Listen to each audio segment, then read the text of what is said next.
Сайн байцгаана үзэгчдээ, Бэж нэвтрүүлгийн цоо шинэхэн дугаар маань эхэлж байна. Энэ удаагийн зочноор Наран Жимэгч маань хөрөлцөн ирсэн байгаа. Тэгэхээр бидний урилгыг авч хөрөлцөн ирсэн танд маш их баярлалаа. Тэгэхээр Наран Жимэгчийн хувьд болохоор Солонгос улсад ажиллаж амьдарч суралцаж ирсэн байгаа. Тэгэхээр энэ талаар та дэлгэрэнгүй ярил. Би 2015 онд Солонгос улсад очоод Мокпо хотод яг ажиллаад тэгээд юу яасан. Тэгээ 2 жил 2017 он хүртэл тэнцээ байсан. Тэгээд энэ жирэмсэн малаад хамгийн бага нөгөө одоо 2 дахь хүүхдээ гаргах гээд тэгээд тэнцээ хяналтан байж агаад тэгээд амар их нөгөө хордлого өгчээсэн байхгүй. Тэгээд хордлого өгөөд би харин за ерөөсөө Монголд очоод тассан газар маань чинь гээд тэгээд Монголд ирсэн. Тэгэхээр та Солонгос улсад суралцаж байсан гэсэн шүү дээ, тийм. Энэ талаараа бас ярил, яг ямар чиглэлээр суралцсан бэ? Яг эхлээд би болохоор яг сургууль гэдэг юугаар л яваагүй л дээ. Зүгээр манай нөхөр тэнцээ байсан болохоор нөхөртөөрөө очих гээд тэгээд нөхөртөөрөө очичоод яаж сургуулийн одоо виз хөцөлдөж үзэх гээд яасан. Тэгээд яг нэг сургууль одоо тухайн үед очиод сургуулийн виз авах гээд ингээ яг хугацаанд жирэмсэн болсон байхгүй. Тийм тэгэнгүүтээ тэгэл Монголд өгөөд ирсэн. Тийм. Та тэгэхээр гэр бүлийнхаа тухай ярил. Таны нөхөр ямар хүн байдаг вэ? За манай нөхрийг Даасрынгийн Эрдэнэ Аяр гэдэг одоо Трансвест компанид гагнуурчнаар ажилладаг. Солонгостоос манай хүн чинь 7-8 жил Солонгост байсан. Бас яг энэ жилээр усан онгоцны нөгөө гагнуурчин хийдэг байсан байна. Тэгээ тэнцэнэ гагнуурч хийж байгаа л үрж ирэл энэ чинь. Тэгэхээр та хоёрын анх танилцсан тэр нандин дурсамжаас хаваалцал. Яна бит хоёр чинь сошиалаар танилцсан. Тийм сошиалаар танилцаад би энэ Монголд иж байгаад манай хүн болохоор Солонгост байсан аахгүй юу.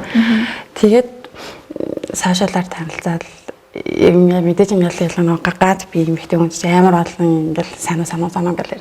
Тэгээд эхэндээ болохоор би харж чад нэг анзаарахгүй, тоохгүй байжгаа сүүл рүүгээ ингээл багаар ингээл өдрөө алган нөгөө хай санаа гэл ахлаа хүн чинь жоохон анзаарч эхэлдэ шүү дээ.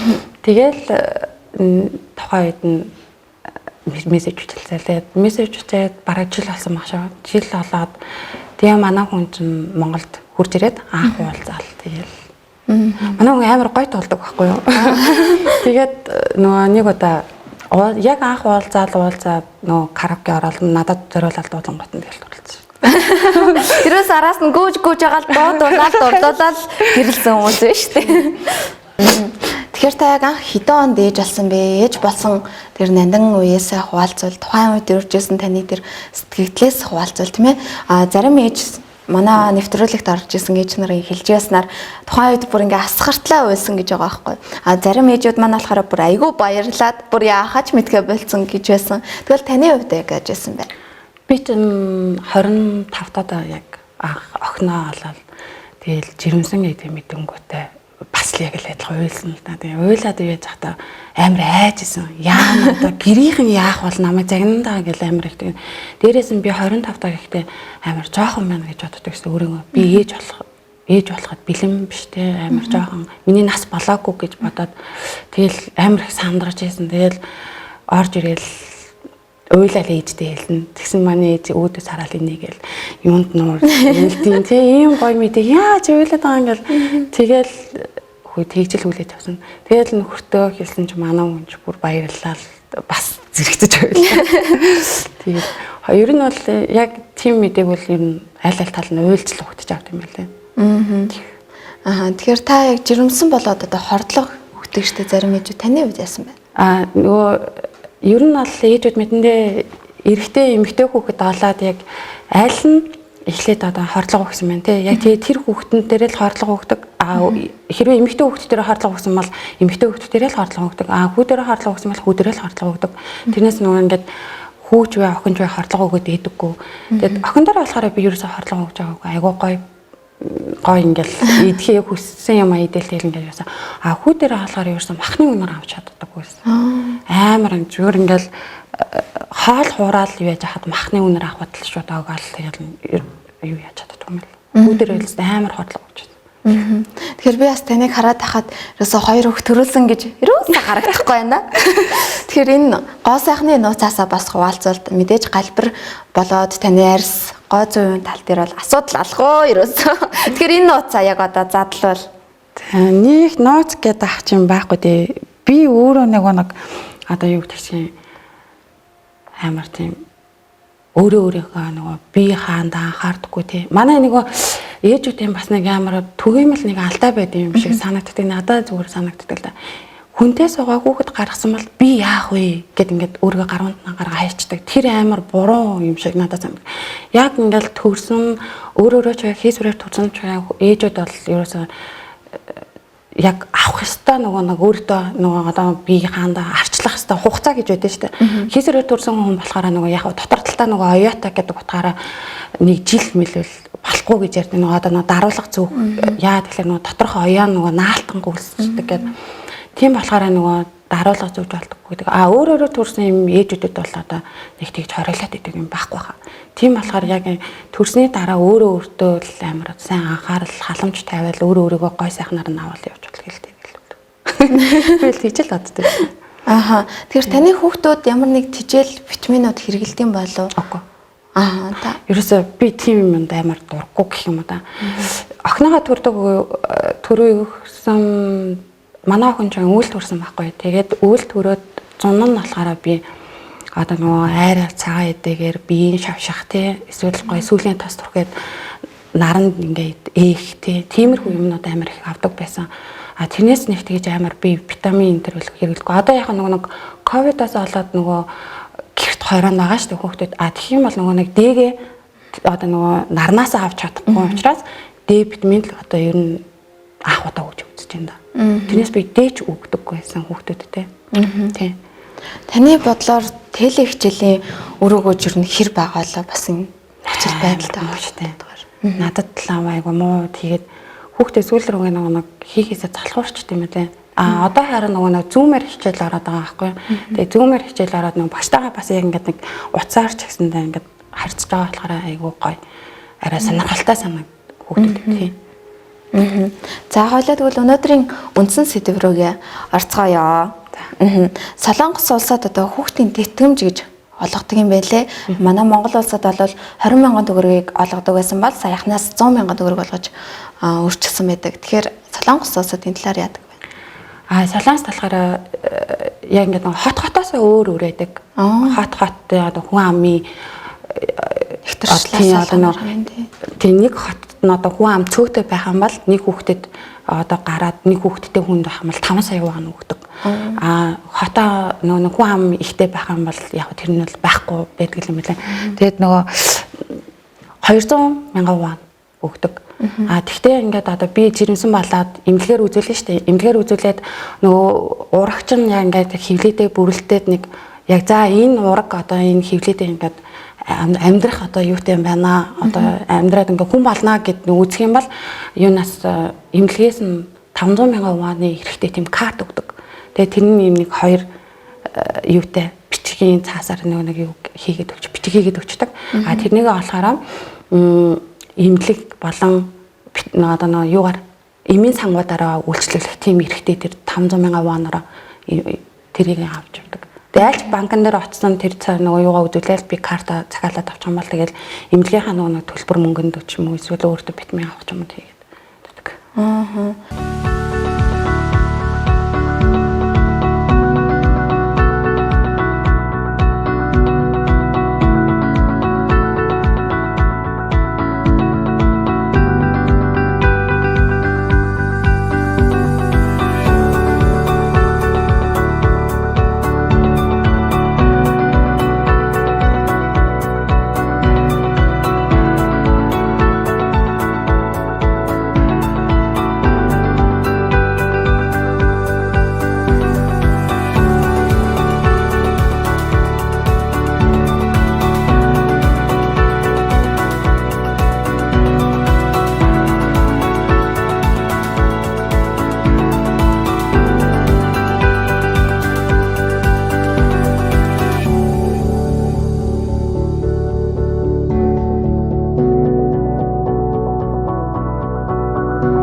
Тэгэхээр хэрвээ би одоо жишээлх юм бол Солонгосын Пусанд байдаг байлаа. Тэгсэн чинь Сөүл хот руу очих юм бол бас хүн амтай арай ихтэй болохоор мөнгөн төгрөг нь ер нь нэмэгдэх юм болоо. Нөгөө нэг шилдсэн гэд нэмэгдэхгүй юм болоо. Үгүй. Зүгээр нэг хүүхдийн мөнгө л угаасаа цаанаасаа бүр ингээд өгчдөг байхгүй. 200 мянган вон ч одоо манай мөнгөөр бол 500 мянган төгрөг штэ. 500 гаруй мянган төгрөг. Тэр бол нөгөө сар болгон одоо манайхтай адилхан 20 мянга гэж ярьдэн штэ тий. Тэр яа ингээд сар болгон хүүхдэд нь нас биеинд хүртэл нь өгдөг. Жирэмсэн болсон үед бол угаасаа альч нөгөө хоттой очсон гэсэн тэр 500 мянган төгрөгөө өгдөг. Тэгээд цаанаас нь одоо нөгөө юунаас нь имлэгээс нь витамин тэр одоо юу яа би сая сүүлд нэг сонсоход бол ингээд 3 дахь хүүхдээ яг Солонгос улсад ингээд төрүүлээ. Гэхдээ тэр чинь нөгөө өөрийнх нь иргэншил шүү дээ тий. Иргэний юу хаях юм бол эх оронч гэж үздэг юм лээ. Тэгээ эх оронч гэдэг утгаараа яг одоо таны хүүхдийг гизэнд орсон цаг юу яангот витамин ингээд бүр юм ууттай витамин өгöd. Тэгдэм байлаа. Ааха. Ямар ч тохиолдолд авах юм байна үзэгчтэй санаа зовлтгүй юм байна. Солонгос явах гэж байгаа иргэд байх юм бол зөвлөл. Гэхдээ тэр юу ч нь бол яг нөгөө албан ёсоор оршин сууж байгаа хүндээ л нөгөө үйлчлдэг. Одоо би сургуульд сурахаар явлаа шүү дээ. Тэгээд оюутны визтэй хам бол тэгээл аавна гэсэн. Тэгээ нөгөө нэг манайхтай адилхан нөгөө эрүүл мэндийн даатгалын гэж төлдөө шүү дээ. Тэгээд яг тэр нөгөө эрүүл мэндийн даатгалтай төлдөг тийм хүмүүстэй байхгүй. Тэгэхээр Солонгос улсад байдаг Солонгос ээжүүдийг хүүхдээ хүмүүжүүлэх арга барил нь яг ямар гэдэм бэ? Монгол ээжүүд маань тэгвэл яг яаж хүмүүжүүлдэг вэ? Таны одоо ингээд өнцгөөс харахад.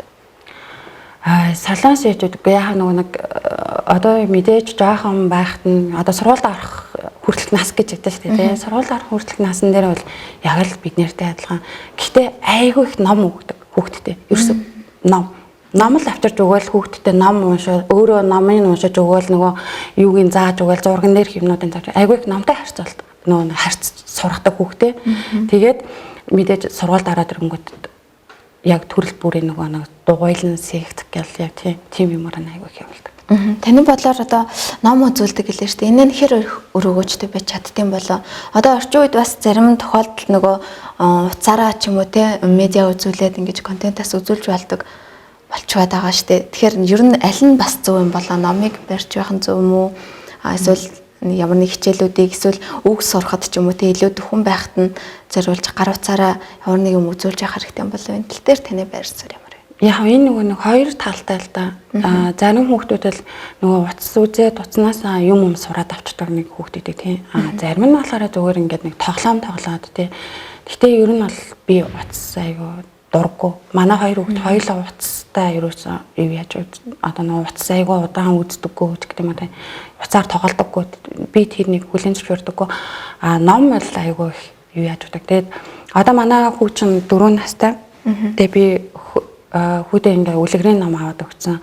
Тэгээд тэр үлгэрийг нь уншаад өгöd. Одоо хэрнээ өөрөө нөгөө үлгэрээрээ биднэрт ярьж өгдөг. Тэр нь айгуу гоё санагддаг. Тийм болохоор ер нь хүүхдүүдэд уц гэхээсээ илүү номтой найзлал айгуу зүгээр юм шиг санагдав. Тэгэхээр Солонгос улсад бас цэцэрлэгийн насны хүүхдүүдэд тэтгэмж өгдөг гэсэн энэ талаар мэдээлэл өгвөл. Тэтгэмж гэдэг яг нөгөө Солонгос улсын нөгөө цэцэрлэг нь болохоор яг ингээд цэцэрлэгийн төлбөрийг нь улсаас нь дааж өгдөг. Тэгээд улсаас нь даад 2 сартаагаас нь хүүхдийн цэцэрлэгт авдаг. Тэгээд нэг ангидаа 5-аас 6 хүүхэдтэй байдаг. Тэгээд 2 ээлжний багштай, нэг нь болохоор өглөөгөр яваад, нөгөөдг нь болохоор орой 7:30 хүртэл харж өгдөг хүүхдийг нь. Тэгээд яг нөгөө би одоо ингээд цэцэрлэгт хүүхдээ өглөө хэмэд бит хоёроос одоо ингээд нөгөө хоёулаа ажил хийдгүү гэж асуу. Хэрвээ хоёулаа ажил хийдгээ гэх юм бол ээж аав нь ярьж хэлдэг нөгөө яг тарах цагийн төгөл идэхээр за та гэртээ байна уу тий. Гэртээ байвал ингээд хүүхдээ хөргөж өгөх гэсэн юм аа гэд. Тэнгүүд яг ингээд байрны гадаа автобустай хурж ирээд хүүхдээ манай яг гарт ингээд хүлээлгэж өгдөг. Хэрвээ би ажилдаа байх юм бол би ажилдаа байна гэж хэлчих юм бол нөгөө би өөрөө ажиллаа тарчаад 7:30-аас очиод нөгөө хүүхдээ цэцэрлэгээс нь очиод авдаг тийм. Тэр тогтолцоо айгүй зөв юм байна. Манай улсад бас яг энэ дутагдаад байгаа юм болоо гэж иргэн хүний өнцгөөс ал хардаг штеп. Тийм штеп, амар штеп. Хүүхэд гаргалаа, хүүхэд гаргах юм бол ажил хийх хэрэг байхгүй болчтой штеп. Яа тэгэхээр хүүхдээ чихийн харах юм бэ? Таны хүүхдээ ямар жоохон байна тий хүүхдтэй хийн харах юм хэрвээ хүүхд чинь өвдөх юм бол та яах вэ гэл ингээд амар тийм асуудал гарч ирдэг.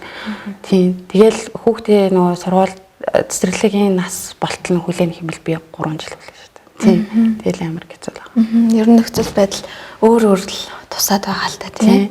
Залуу гэр бүлийн төлөөлөлт ер нь яг ямар байд юм бэ? Одоо л айгу нөгөө нэг хүүхэд гаргах гэдэг юм амар толгоноос аваа хийсэн. Одоо би одоо 35 тэ хүрсэн. Би 35 таа би нөхөргөө гоё ингээл яг л энэ гоё юмгаа ингээл авч яваал ингээл байж гэн гэсэн тийм үзэл бодол суудсан ер нь бол эмэгтэйчүүдэд нь. Тэгэл муурнахаа айгу их тийжээдэг болцсон. Хүүхэд гэдэг юм авсан. Тэгээд нөгөө тийм болохоор нөгөө Солонгост одоо нөгөө төрөлт айгу их багасцсан учраас төрөлтөө нэмэгдүүлэхийн тулд айгу их тийм нөгөө тэтгэмж юу айгу их юу яаж байгаа. Хэрэгэлж төр засгаас нь тэр талаас нь илүү дэмжиж өгöd байгаа юм байна л та. Ааха. Тэгэхээр бас Монголд төрөх одоо тал дээр олон асуудлууд гарлаа штэ тийм ээ нөгөө эмнэлэгтэй холбоотойгоор за ковид-19 үед одоо дөнгөж төрсэн ихийг бас л зохисгүй байдлаар нөгөө эмнэлэг рүү шилжүүлсэн ч гэдэг юм уу те. Ер нь олон асуудлууд гардаг аа. Тэгвэл Солонгос улсын хувьд эмнэлгийн тал дээр хэр үйлчилгээг бас үзүүлдэг юм бэ? Амар гоё шүү дээ. Ингээл 7:30 8:30 8:30 хүртэл нөгөө нэг эмнэлэг нь ажилладаг. Тэгээд нөгөө шөнийн ээлжийн эмчтэй би хизээ одоо нөгөө нэг хитэн цагтч байсан гэсэн очиод яхад бол шууд нөгөө үйлчлэгийг авчдаг. Тэгээд нөгөө хүлээлгэх гэсэн асуулт бол байхгүй. Би очлоо айгүй ол нөгөө нэг одоо нөгөө хүлээлгийн эмчнэр байдаг байхгүй. Тэгэл дууд нэрээр минь дуудаад хурж ирэл нөгөө даралтай маань үзэл өндөр жингээ маань үзэл тэгэл цаашаа эмч рүүгээ аваад орно. Тэгэл нөгөө манайх ч нөгөө одоо эмнэлэгт үзүүлэх гэж амар яадаг шүү дээ. Тэнд шинжилгээ өг, тэнд ингээд тэг хөөе нөгөө оловч хаамсаа өчэй гэж ойрлог. Тэгээ тэнд бол ерөөсөө тийм байхгүй. Би гуталтайгаа тэр орон дээр гараад ээхэнд харуулаад ингээд босвол ингээд явчихдаг. Тийм бүр амар гоё. Тэгэхэд чинь манай жоохон дутагдaltaй тал нэмэлгийн асуудал амар дутагдaltaй юм шиг санагддаг. Тэгээ би сая ингээд хүүхд одоо нөгөө хүүгээ би хийсвэрээр төрсөн байхгүй юу? Хоёр хүүхдээ хоёулаа хийсвэрээр төрүүлсэн. Тэгээд хийсвэрээр ингээд төрөх гээд нэгдүгээр төрөхөд одоо нөгөө амар асуудал гараад. Тэгээд төрөх гээд ингээд хийсвэрийн заалт бичээд ингээд өмнөх өдөр нь очиод хийвтээ. Тэгээд дараа өдөр нь одоо нөгөө хаалгаанд орно гэдэг ингээд яаж яхад чинь өглөө 24 цагийн өмнө ууж идэх юм ингээ хорчж байгаа байхгүй юу. Одоо ус ууж болохгүй те юм идэж болохгүй шүүгээ. Тэгээ өглөө 6 цагаас хагалгаанд орно шүү гэдэг. За тэгээ хагалгаар ингээл яваал ороод юм гоч чинь нэг юм хаалгааны нэг халаат чиг юм байдаг шүү дээ. Тийм өмсүүлээд намайг мартцсан. Яа би 12 цаг хүртэл би нүцгэн те тэнд бүр даараа дуух юм байхгүй өлсөө цангаад ингээд бүр ингээд арга бараад нэг цовлогчаас нь хүшээ хийчих би яах юм гэж яна чамаа мартцсан биш тэгээ. Тэгэл залуу газ гэл тэгэл намайг тэр амар даарцсан байсан тэр нөгөө биетэй те тийм биетэй хүний чинь шууд нөгөө хаалгааны төмөр орондоо ингээл хэвтүүлэнгөт би чинь бүр ингээл шок норно штэ. Тэгээ нэг амьсгал ингээл амар тавчтаал ингээл бүр амьсгалж чадахгүй гэл ингээл гэсэн чи хүшээ чи ямар сүртэй юм бэ гэл амьсгалын юу заалга гэл ингээл залгаал юмгат арай гэж ингээл нөгөө амьсгал аваад. Үнэхээр амар. Би одоо л ерөөс дахиж ил төрнөхөөс ийнд штэ. Дахиад төрнөхөөс үнэхээр яадаг. Ер нь жоохон эмнэлгийн асуудал аягүй надад муу санагдав. Тэгвэл Солонгостойгоо одоо яг яаж төрсөн бэ? Үйлчилгээний тал дээр яриул. Үнэхээр гоё штэ ингээл бүгд амар наарсаа те та наашаа суугаарай та тэхүү инкүү те тэгэл нөгөө ээхэн харуулга болонгооч те эмч нар нь хүртэл за би одоо ингэлээ шүү ингэж үзлээ шүү гэл ингээд амар гоё тайлбарлаж өгөөл ингэдэг.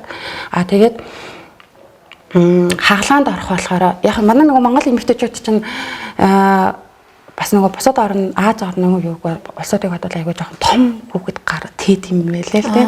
Тэгээ нөгөө жоохон томроод ирэнгүүт нөгөө Солонгост бол жоохон айдаг гэх юм өөр нэр нь бол төрүүлэн гэхээс айдаг.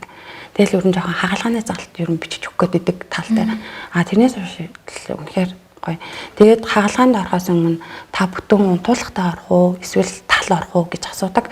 Тэгээд би тал гингүүт ар гэрийнх нь одоо нөхөр нь те ямар ч хүн хамаагүй тэр өрөөнд хамт байж болдог. Тэр нь аягүй гоё. Хаалгааны дараа ингээл гараад ирэхэд асрамж юмнууд нэ бүр шал ондоо штэ. Тийм.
За нэвтрүүлэгтэй хамт байгаа үзэгч танд баярлалаа. Нэвтрүүлэг маань үргэлжилж байна.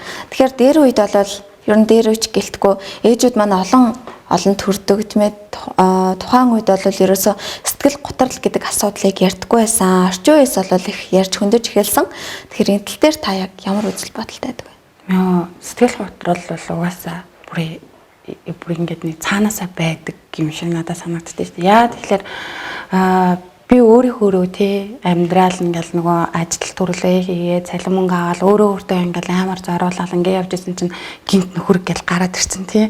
Тэгэл нөхөртөөгөө ингээл ойлголцгоол ингээл амьдрал вэжитл хүүхдтэй болцдог. Тэгээд ирээд хүүхдтэй олонгууд чинь хамаагүй юм ингээд зогсож штэ. Нөгөө ажил төрлөө хийхээ болно. Нөгөө орж ирдэг байсан цалин санхүү маань багасаад ирнэ. За тэгээд ирэнгүүт нөгөө нөхрийн хараат руугаа яваад өгч штэ. Нөхрийн хараат дунд амьдраа. За тэр бүгдээс ингээд нөгөө нэг аваад үзэнгүүт хүн амар сэтгэл готролд ордог. Тэгэл за нөгөө биеинд гарах өөрчлөлтүүд гэж бас байна штэ. Нөгөө хүүхэн томрох ч юм уу, бүд өөрөх ч юм уу те. Дээрээс нь хавгнах гэл ингээд бүр амар их юм гараад ирнэ. Тэр болгон дээр бол эмэгтэй хүмүүс маш их сэтгэл санаагаар ундаг. Тэгээд тэр сэтгэл санаагаар уналтаа өөрөө одоо юу гэдэг хамгийн ойрын хүний нөхөр нь байгаа нөхөртөөгөө ярилцах хэрэгтэй. Нөхрөөрөө одоо яа гэм массаж хийх ч юм уу, бариулах ч юм уу те. Тэр бүгдийг нөхөртөөгөө айгүй сайн зөвлөлцөж юм нөхөртөөгөө маш сайн ойлголцож ярилцж байвал арай айгуу давж туулах юм болоо гэж боддог тийм. Тэгэхээр таны ажигласнаар Солонгос улсад бас энэ үзэгддэг үү ер нь эмэгтэйчүүдэд сэтгэл готрол хэр гарч ирд юм болоо? Маш мэдээж бас л хүн юм чинь байгаа. Тэгээд Солонгост бол яхаа нэг манайхтай адилхан штэ нөгөө йога тий жирэмсний йога гэж байна. Бүр хүсэх юм бол өөрөө нөгөө сэтгэл зүйн юмж тэрэн дээр ороо зөвлөгөө энэ төр авчдаг. Бас нөгөө ном байдаг. Ерөөсөө жирэмсэн бодлого ингээд ном аяг их цуглуулж уншдаг. Тэгээд тэр номон дотроос нөгөө ойлголтуудаа олж авдаг. Тэрэндээ өөрийгөө бэлддэг тийм л. Тэгэхээр ер нь янз янз л байдаг юм тий. Солонгос улс дахь ерөнхий боловсролын систем нь яг ямар гэдэм бэ? Ерөнхий боловсролын систем яг нөгөө нэг цэцэрлэгт байхаас нь ахвалал ингээд шаталттай явчихсан юм байна лээ. 4 настай хүүхэд одоо нөгөө би хэлсэн цэцэрлэгтээ 4-5 үгүй 5-аас 6 хүүхэд байдаг. Тэрнээс илүү хүүхдийг авдаг нэг ангитай. Тэгэнгүүт 4 настай хүүхэд гэнгүүт нэг жижигхэн төгсөлтийн баяр гэж хий. Төгсөлтийн баяр гэдэг нэг хөөрхөн дурсгалын төлөв. Яагаад тэгэхээр 4 настай хүүхэд нь 5 гэдэг нэг сургуулийн өмнөх боловсрол руу явж орж байгаа гэдэг утгаараа ингэж төгсөлт бэлдэж өгдөг. Хүүхдүүдэд бэлдэж өгдөг. Тэгээ яг ингэж цэцэрлэгт байхаас нь ахуулаад ерөөсө баг багаар яг л манайхтай л адилхан ингээл баг багаар хүүхдүүдийг бэлдэж өгдөг. Тийм. Солонгос улс миний бодлоор л доо боловсролын систем нь айгүй хатуу. Тэгээд ер нь ингээл үзээд байхад ямар нэг контент шоугийн ч юм уу эсвэл нэвтрүүлгийн ч юм уу те киногийн хүртэл үзэж байхад ерөөсөө Солонгосын ихтэй сургуулиудад орохын төлөө бүр айгүй чармаадаг те айгүй хатуу шалгууруудыг бас тавьдаг. Хэрвээ оюутан ээж байвал яах вэ? Ямар нэг одоо хичээлийн цагийг багасгах ч юм уу те нэг тийм нөхцөл боломжийг бүрдүүлдэг юм болоо. За яг одоо манай найз охин бол одоо яг нөгөө Солонгост өөрөө яг оюутан байж захтаа жирэмсэн болоод тэгээд төрөөд төгсөөд ингэсэн байхгүй. Тэгэхэд бол нэг тийм нөгөө нэг яг нэг 2 дугаар курс бол чангалтай. Тэгээд жоохон дэшегээ нөгөө төгсөх курс руугаа ороод ирэнгүүт нөгөө хичээлийнхаа нөгөө юг цагийг авчдаг. Тэгээд аваад тухайн өдрөөл очдог. Тэрнээс тэгж амар нөгөө хөнгөлөлт энэ төр гэж бол байхгүй. Яг л та үзэх ёстой юм үзнэ. Тэрнийгээ зохицуулах ёстой. Тэгэл юм гэсэн. Тэгэхээр ерөөсөө цагийн хөнгөлт бол үзүүлдэггүй юм байна тий. Тэгэхээр нэлээд ачаалттай л тусдаг. Ачаалттай айгүй хэцүү. Тэгээ хажуугаар нь өөрийгөө бас нөгөө нэг мэдээж хүн юм чинь тэжээх гэж нөгөө ажил төрөл хийх юм бол бас айгүй чанга. Тий. Одоо хэрвээ 3 дугаар курсад байхдаа төрүүл яах вэ энэ тал дээр? Тэгэл одоо нөгөө нэг улсаас нь хүүхдийг нь 2 сартаагаас нь цэцэрлэг авчиж штэ. Тэгэхээр чи нөгөө ээжэд чи амар гоё тийм байна. хөнгөлөд өгж байгаа штэ. Манай твэд тэгдэвсэн бол одоо аюулгүй олон ээжүүд ажил төрөлтэй тий гэрч суухгүй, стрессдгүй тийм юм бол байх байсан болоо гэж бод. Тэгэхгүй тэгэл 3 3 хүртлээ хүүхдээ хараад гэртээ суuna. Одоо 10 жил гэртээ суусан ээжч байна, 20 жил гэртээ суусан ээжч байна. Тэр ээжүүд л нөгөө нэг нийгэмшил гэдэг юмнасаа бүр ингээ халцаар хүн дээр зэрэг гал ингээ туссан. Би л гэхэд ч одоо сая багаагаа төрүүлээл ажилд орох гэсэн чинь дандаа л жоохон хөвгтэй. Тэгэл миний үеийн бараг хүмүүс гэхээр юм байхгүй. Тэгэл дандаа жоохон хөвгтэй. Тийм жишээний тэгээ ерөөсөл их хүн болно гэдэгт ерөөсөө яг ингээл нийгэмшлээсээ л жоохон хоцрол нөгөө өөрөө хүүхдүүдээ сайн хүн болох гэж өөрөө хүүхдүүдээ сайхан өсгөх гэж тэр ар гэрийг гоё те сайхан тэмцгээр авч явах гэж нөхрийгөө гоё ажилд нь карьеринд нь одоо юу гэдэг нь те тусал дэмжихийн тулд тэр хамаг юувал амьдралаа одоо тэгэл зориулж байна л гэж. Солонгос улсын бас нэг хөгжлийн ялгаа нь тэр эдэм болоо те аюу хурдан буцаад ажиллана гэдэг чинь ер нь л эх орондоо өөрийнхөө хувь нэмрэл оруулна гэсэн үг шүү дээ. Тэгэхээр хөгжлийн ялгаа нь бас энэ дээр харагдаад байгаа юм бол гэж бодож байна л да. Та сая цэцэрлэгийн талаар ярьсан шүү дээ. Тэр яг хувийн цэцэрлэг гэдэг юм уу эсвэл улсын цэцэрлэг бүгдээрээ ялгаагүй гэдэг юм уу? Ерөөсөн улсын цэцэрлэг хувийн цэцэрлэг гэж байхгүй. Ерөөсөө тэгэл цэцэрлэгт бүгдөө л адилхан байдаг. Яг нөгөө нэг хувийн цэцэрлэг нь гэх юм бол нөгөө нэг тогтсон нөгөө нэг юунаасаа одоо нөгөө улаас бүх төлбөрийг ингээд дагаад өгч байгаа шүү дээ. Тэрэн дээрээ яг нэг 200,000 вон-ы одоо нөгөө нэг нэмэлт гэж авдаг. Гэхдээ тэр чинь бас нөгөө хотуудаас хамаарат. Тэрнээс ууш яг ингээд бүх цэцэрлэгүүд нь гэсэн юм бол баг. Тэр тэгэхээр баг хувийн гэсэн үг. Тийм. Ер нь бол улсын цэцэрлэг байхгүй хувийнх гэж ойлгож байна уу? Тийм. Гэхдээ одоо хувийнх гэхээр одоо манайх ч хувийнх гэхээр нөгөө эцэг хийсэн мөнгөний авдаг шүү дээ. Тэгэхээр солонгосч байна болохоор одоо яг улсаас нь таадаг гэхээр хувийн цэцэрлэг гэж байхгүй. Тэгэхээр улсынх ч юм уу. Тэгсэн хэрнээ хувийн цэцэрлэгүүд нь болохоор яг миний бодлоор бол нөгөө нэг хүн ам ихтэй газар та хувийн цэцэрлэг гэд гараад өрөнгөт нөгөө улсаас тодорхой хэмжээний нөгөө нэг мөнгөнд нөгөө хувийн цэцэрлэг нь эцэгхээс нь 200,000 вон нэмэлт авдаг. Тэгжил байл. Манай нэвтрүүлэг бас өндөрлөх төгч байна. Тэгээ танаас бас асуух нэг бараан талын асуулт байгаа. Монгол улсад төдийгүй Солонгос улсад хүчирхийллийг та яг юу гэж хардаг вэ? Хүүхдтэй холбоотой. Хүүхдийн хүчирхийллийг. За сайхан нөгөө нэг бидний одоо мэдж байгаа нэг Солонгос нэг ой гарантай хүүхэд хойд ээж аавынхаа гарт нөгөө хүчирхийлэл өртөөд өнгөрсөн. Тэгэхэд бол Солонгос бол шуугаж чадж байгаа. Дэлхий одоо тэр уулалт даяараа шуугаж чадчих тийм ард одоо нэг юу гэдэг од хүмүүс нь ч тэр ард иргэдэн ч тэр ингээд шуугаж чаддаг. Тэгэхэд манай Монголд яагаад шуугаж чаддаг? Хэсэгхэн хугацаанд шуугаал тэрийг тэгэл мартаал өнгөрчдөг. Хизээж ерөөсөө ард талыг үздэггүй шүү дээ. Тэгээ тэр аав ээж хоёр бол тэгэл насаараа л хоригдохоор ингээд шийдвэр ингээд гаргацсан. Тэгээ байж хаад манай Монголд яагаад хүчирхийлэл үйлцсэн хүнийг зүгээр явуулаад идэв. Яагаад тэр хүчирхийлэлд үйлцсэн хүнийг хэсэггүй хугацаанд яриа тэгээ мартчихдээ тэр амар манай ер нь улсаа жоохон эмзэглүүлжлэгдэл юу гэж боддог шүү дээ. Асуудал гэж боддог. Нэвтрүүлгийн 2 дугаар хэсэгт би яг гаргалгааг үз зочноосоо гаргуулгыг аягүй хүсдэгтэй. Тэгэхээр таны бодлоор хүчирхийллийг багасгахын тулд яг юу хийвэл илүү зохистой болох юм болов? Яг ямар арга хэмжээг авч хэрэгжүүлвэл магадгүй төр засгийн газраас одоо яг тийм хуулийг батлаатч гэдэг юм уу те нэг тийм шин илүү хүртээмжтэй тийм санааг бас бодвол миний батлаар одоо хүчирхийлэл хийсэн хүний зүгээр улаас даяарнд зарлах хэрэгтэй юм шиг байна. Одоо яг тэр Солонгостой адилхан. Тэр аав ээж хоёрыг бүр ингээд царайг нь гаргаад ингээд зарлцсан шүү дээ улс даяар.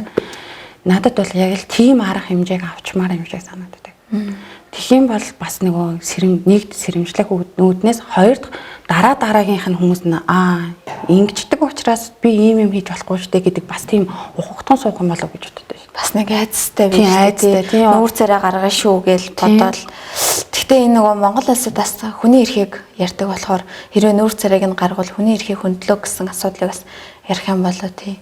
Энэ бас айгүй олон талтай хүчирхийлэлтэй хүний эрх яриаггүй жиж одоо тэр хүний царай гаргахад хүний эрх ярих юм шал утгагүй юм шиг л надад санагддаг шүү дээ. Ямар ч ээж ямар ч аавад ер нь бол хүний яг энэ тал дээр хүний эрх ярих юм бол амар дургуцах байгаа. Би л тэгж бодож байна тий. За нэвтрүүлэг маань Энийг хүрээд өндөрлж байна. Бидний урилгыг хүлээн авсан танд маш их баярлалаа. Мэдээж Солонгос улстай холбоотой, за хүчирхийлэлтэй бас холбоотой олон шинэ мэдээллүүдийг бие ээж нэвтрүүлгээрээ та бүхэндээ хүргэлээ. Ингээд дараагийн дугаар хүртэл түр баяртай. Баяртай.